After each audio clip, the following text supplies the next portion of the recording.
U ime svih učenika naše škole i naše filmske skupine želimo dobrodošlicu i toplo pozdravljamo profesoricu Anu Đordić, koja trenutno radi u Zagrebačkoj 13. gimnaziji kao nastavnica hrvatskog jezika i filmske umjetnosti. Profesorice, vidimo da po vašem životopisu da ste iznimno uključeni u razvoj filmske pismenosti. Surađujete sa Hrvatskim audiovizualnim centrom u njihovom projektu filmske pismenosti, sa Hrvatskim filmskim savezom na obrazovnim i revijskim programima, a vidimo da i održavate filmsko-metodičke radionice za nastavnike. Osim svega toga, redovito djelujete i kao članica selekcijske komisije i žirija na raznim filmskim festivalima i revijama, a ujedno ste i osnivačica i voditeljica filmske nastave. Moram priznati da nas sve zanima zašto je uopće došlo do potrebe za aktivnim djelovanjem na području filmske umjetnosti i za osnivanjem filmske nastave.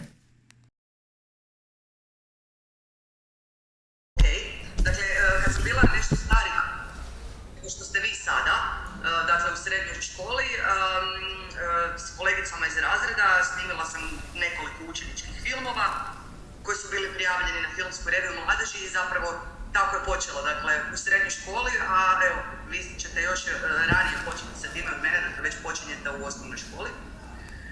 Pa onda, tijekom studija, dakle, išla sam u klasičnu gimnaziju, i tijekom studija mi se javila ravnateljica klasične gimnazije jer sam tamo znala držati zamjene. Da bih li ja htjela predavati povijest filma klasičarima kao fakultativni predmet. Tako je počeo ovaj predavački dio. Onda kad sam počela raditi u školi u kojoj sada radim, a to je 13. gimnazija, predložila sam ravnatelju da imamo filmsku umjetnost kao fakultativni predmet, on je to prihvatio. U međuvremenu sam upisala doktorski studij i evo, to je otprilike to. A što se tiče filmske nastave, dakle, moja kolegica Jelena Modrić i ja smo upisale školu medijske kulture kao polaznice. I onda sljedeće godine, mislim već, da smo promovirane u predavačice i tada nam je Vera Robić-Karica, ona je tada bila tajnica Hrvatskog filmskog saveza, predložila da nešto napravimo za srednjoškolce, zato što u osnovnim školama je bilo mnogo i filmskih i video družina, a za srednjoškolce nije bilo ništa i tako smo osmislile taj program filmske nastave. Evo, jesam odgovorila na pitanje? Da. Da? Ok. Što nam film kao medij može ponuditi? Svašta.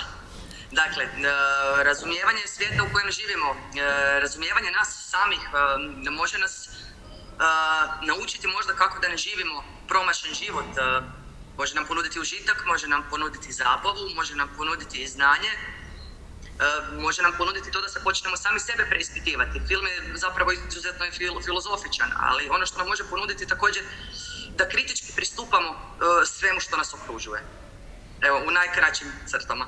Može. Dobro, tada je pitala, u principu smatrate da je film prikladan medij za mlade današnjice, zašto i po čemu? Znači, film za mlade, zašto, po čemu, da, ne? Ok. Mislim, to je zapravo pitanje koje bih ja vama mogla postaviti, dragi učenici, jel tako? Ali evo, kimajte glavom, jel imate TikTok? Instagram? Kako ko? Ok, YouTube, idete ikad na YouTube? Jel gledate serije? Netflix? Da? Ok, a filmove gledate isto tako, jel da? Da, pa zašto tu? Dakle, sve što sam sad nabrojala su audiovizualni sadržaj. Jel igrate video igre? Video igre? Itko? Da? Igrate. Sadržaj? A zapravo u osnovi svih tih audiovizualnih sadržaja je filmska gramatika, tako da mislim da film kao medij itekako je prikladan za današnje mlade i mislim isto tako da se profesori ne moraju bojati da će film biti konkurent književnosti jer je riječ o dvije različite umjetnosti. Dakle, mladi konzumiraju cijeli niz audiovizualnih sadržaja, tako da odgovor je da. Super, hvala vam. Evo može isto i Lucija ima za vas pitanje. Ako ne, ona će ponoviti, ako čujemo, ponovit ću ja za njom i dobro. Ok. Može. Što zapravo znači biti filmski pismen? Kad govorimo o filmskoj pismenosti, što je važno znati? Aha. Ok. Dakle, biti filmski pismen znači zapravo gledati film dubinski i osviješteno, a to podrazumijeva, dakle, razumijevanje filmskog jezika i barem da se poznaju dijelovi filmskih, stilskih epoha ili povijesti filma, ako hoćete. Dakle, sve to zajedno, također i filmska načitanost je tu jako bitna, dakle da gledate mnogo filmova.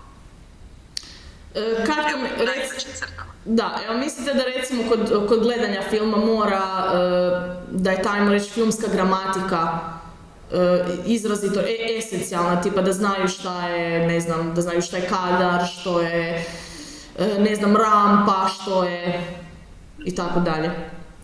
Recimo zašto?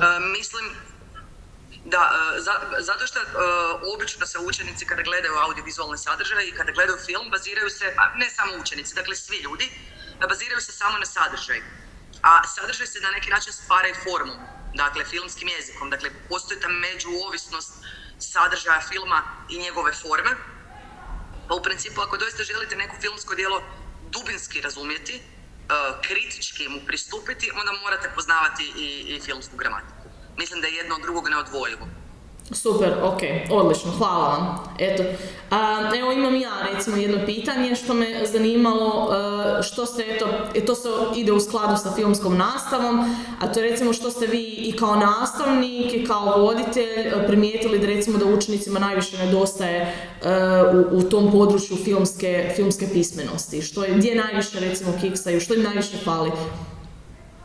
Ok, ja bih rekla da im nedostaju profesorice Zanetti, jer se u našem obrazovnom sustavu sve svodi na entuzijazam pojedinaca. Dakle, rekla bih da je škola za život zapravo je izbacila film kao nastavni sadržaj, barem u srednjoj školi. Rekla bih da bi srednje škole trebale ponuditi učenicima, dakle, barem film kao fakultativni predmet, a u osnovnim školama da bi bilo idealno da što više osnovnih škola ima ili filmsku družinu, jer osnovne škole ne mogu imati fakultativne predmete. Tako da imam osjećaj da se naši učenici, osim ako mi kao nastavnici nismo jako entuzijastični, nemaju gdje formalno filmski opismenjavati. Mogu se upisati u neki kinoklub, a to opet ovisi o sredini u kojoj žive. Evo recimo, ne znam, jel u Pakracu postoji koji kinoklub? Ne, nažalost ne. Imamo kino, ali nemamo kinoklub. Ok, ali i već i to što imate kino je velika stvar. Posljedica svega toga je zapravo to što onda učenicima nedostaje kritičnosti i prema filmu i prema ostalim audiovizualnim sadržajima. Ali eto, kao što sam rekla, imamo entuzijaste, profesore entuzijaste poput vaše profesorice koji eto, na svoju ruku tome, kako bih rekla, rješavaju taj problem. Super, evo može... Što se tiče samog razumijevanja filma. Sorry. Ne. Što se tiče razumijevanja filma, dakle učenici nemaju problem sa razumijevanjem filma, dapače vrlo brzo pohvataju i filmski jezik i, ne znam, temeljne terminološke pojmove i ovo što ste naveli, dakle od kadra do rampe. Ja mislim da je to učenicima vrlo brzo, vrlo jasno kad im netko to objasni. Kako mislite kako učenici stoje sa kritičkim mišljenjem, recimo, bez... Općenito? Da. U samostalnom gledanju, jel jedno je kad ih neko navodi, ali kako recimo, jel smatrate da uopće kritički promišljaju bez voditelja, bez uputa, u samostalnom gledanju? Mislim da im je stvarno korisno imati i upute i nekog voditelja, nastavnika, profesora, uopće nije bitno, jer pitanje je dosta složeno i zapravo se odnosi na cijelokupni obrazovni sustav. Jer ako mi u svim školskim predmetima uspijevamo poticati učenike da kritički promišljaju stvari, onda će oni doista kritički promišljati, ali bojim se da to nije tako, da je to i zbog opsežnih nastavnih planova i programa, odnosno kurikula, da je to vrlo često, da je rijetkost, ajmo to tako reći. Tako da onda kad već dođemo i do toga da kritički promišljamo film, već smo trebali naučiti kritički promišljati sve ostalo, a nismo. Mislim da je u tome stvar, pa onda eto, ako imamo nekakvu filmsku aktivnost u školi, to nam može svakako pomoći. Da, super mi je da to treba na svim razinama, odlično. Evo, mislim da će se super nadovezati Tenino pitanje, ako ćete ga čuti. Tamo glasno. Kako možemo, ako više kritički, znači, promišljati ili pristupiti filmu, možda neki savjet? Ok, kužim pitanje, zapravo jako teško, hvala ti na teškom pitanju. Pa evo, ja bih rekla da je jedan način da je filmska pismenost i taj kritički pristup filmu neodvojiv od filmske načitanosti. Dakle, mislim da je potrebno gledati što više filmova, ali ne moraju to biti samo filmovi, to mogu biti i televizijske serije. I mislim da treba promišljati o filmskim izražajnim sredstvima, na koji način on ta filmska sredstva izražaja funkcioniraju u pojedinom filmu. Dobro bi bilo i nešto pročitati, jel tako? Dakle, neku literaturu koja se bavi filmom, dakle i čitanje nam je tu važno. A ako je moguće, dakle, ići na različite radionice ili mi nastavnici na usavršavanja, ali suma svega je da zapravo treba misliti ne samo o onom što nam film govori, već i o načinu na koji je to rečeno. I nekako to postaviti u kontekst života i svijeta. Ne znam jesam li previše onako plastično to objasnila. Ne, odličan je odgovor, super je, kad rečenice baš shvatili smo poantu i u srž je uhvaćeno, tako da mi je to super. I evo, može za kraj isto tražimo savjet, recimo kako možemo samostalno poraditi na filmskom opismenjavanju, recimo ako nemamo pored sebe nekog nastavnika ili recimo roditelja, znači kako možemo samostalno poraditi na tome, recimo što da gledamo, gdje da tražimo, kako da si pomognemo, Ok, pa ja mislim da je danas to zapravo i lakše nego ikad zahvaljujući internetu i digitalnoj eri u kojoj živimo. Dakle, ako hoćete se baviti filmskim stvaralaštvom, uvijek možete pronaći neke YouTube tutoriale, jel tako? Dakle, to je jedan način. Onda ono što sam već rekla, dakle, gledati sve, posebice možda posvetiti pozornost filmskim klasicima, filmovima koji nisu isključivo američki, recimo to isto nije loše, iako ja obožavam i američki film i to je isto ok. Dakle, postoji mnogo internetskih izbora. Imate ovu našu stranicu filmska nastava sa kratkometražnim filmovima, recimo to je više za nastavnici imaju tamo i metodičke pripreme. Vi imate filmove i kvizove koje vam mogu pomoći. Postoje stranice European Film Factory, recimo, na tu stranicu imaju pristup svi profesori sa adresom škole HR, s tom domenom. I tamo su isto cijeli niz dugometražnih filmova, jedino što nemaju titlove na hrvatskom još uvijek, ali navodno će ih imati u budućnosti. To je recimo isto super. Možete dakle uvijek se uključiti u neku školsku filmsku družinu. Dakle, vi se već time bavite, ići redovito u kino, gledati programe u kinu. Na HRT-u 3 znaju, dakle, isto tako biti dobri filmovi. Dakle, stvarno ima cijelo bogatstvo izvora i ono što je bitno, a ima veze sa čitanjem, imate online i filmsku enciklopediju i filmski leksikon. Pa kad vam nešto nije jasno ili kad vas nešto zanima, samo u tražilicu kucate pojam i dobijete odgovor na svoje pitanje. A to vam pomaže i za druge stvari, a ne samo za film. Evo, sad sam svašta nešto rekla. Ne, jesam, slušamo pozorno, super. I evo ja moram ubaciti, jel imate vi neke filmove nama mladima i nama starijima za preporučiti, ali ponajviše evo za 6. razred, imate li nekakvih preporuka za onako snažne startove? Za 6. razred?